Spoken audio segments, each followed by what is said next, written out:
Yes, please, John. Thank you. I heard mention of keeping Fontana small and concise and everything. What's your opinion on border agreements? Is there anyone of you there? You know, serving on the Conservancy, my perspective is broad rather than specific. The communities have to understand that one community can't be played against another by a developer. I say business, I come with a perspective that business is not bad. Business can be good. But it also should be managed thoughtfully so that it can be done well. And that it's a subtle balance between development, business, open spaces, keeping the rural bucolic feel that we have, yet allowing thoughtful development to happen. And thoughtful development is the right kind of development. Can I go down the line? Go ahead. No, I'm a great believer in market forces. And I think that people that come up to the Lake Geneva area come up because they want to get away from Chicago. They either want to indulge in the lake activities, they want to golf, or kind of be rural.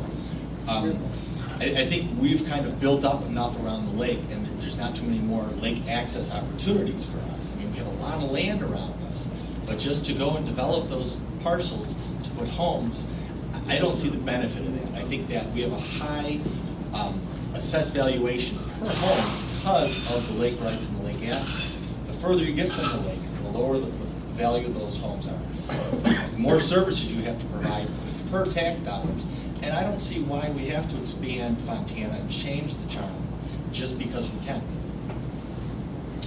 Well, currently, we have one development in Fontana that's been on hold for, I think, 3 or 4 years. Right now, there's no market for residential development. You know, we're trying to lure commercial businesses into Fontana, but that's more in our TIF district. Regarding border agreements, that comes up, I think, because of the fact of the services. I know a lot of people have talked about wanting sewer. For instance, I think Lake Geneva Yacht Club annexed in out of Lynn into Fontana because they wanted to get on sewer. And that I don't know how we can prevent that from happening in the future, because Lynn it's a septic, tank-based system.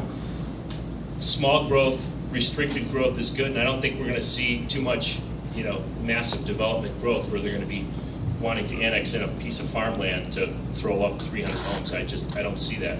But I would like to work with Lynn Township on seeing how we could protect our borders. So I'm all for that. Time for everybody to stand up again. Thank you for the question. On regards to borders agreements, in my many years on the various committees, ranging from protection to finance to planning commission to Lake Geneva Environmental Agency, we've talked for many, many years about border agreements. Trustee McGreevy hit on a good point. When we talk about borders agreements, we have to talk about sewer, and Pete Peterson's an expert on the poop plant, okay? I sat on the poop plant as well as John O'Neill's been there how many years, John, with me originally? 13 years, okay? We need to address that as we talk about border agreements, because Lynn's got a big problem, we all know that. Fontana's had a policy, unwritten policy, of one new development every 5 years, every 5 to 7 years. I'm very proud of the fact that we've kept that promise for many, many years. Okay, we currently have a development out that's undeveloped, and no one's knocking on the door. We have Pheasant Ridge, which is not fully developed. Okay, 1 to 7 years. I live in the last subdivision that's almost fully built out, and I moved there in 1995. Okay, it still has open lots. Very slow growth. Okay, protecting our neighbors' borders. We aren't going all the way through Lynn and Lynn disappears. I've never heard that discussion in the village of Fontana in my career, nor are we going the other way, okay? Because there's nowhere, we're kind of landlocked. We're kind of maxed out when it comes to development. I'm gonna move away from the microphone for the echo.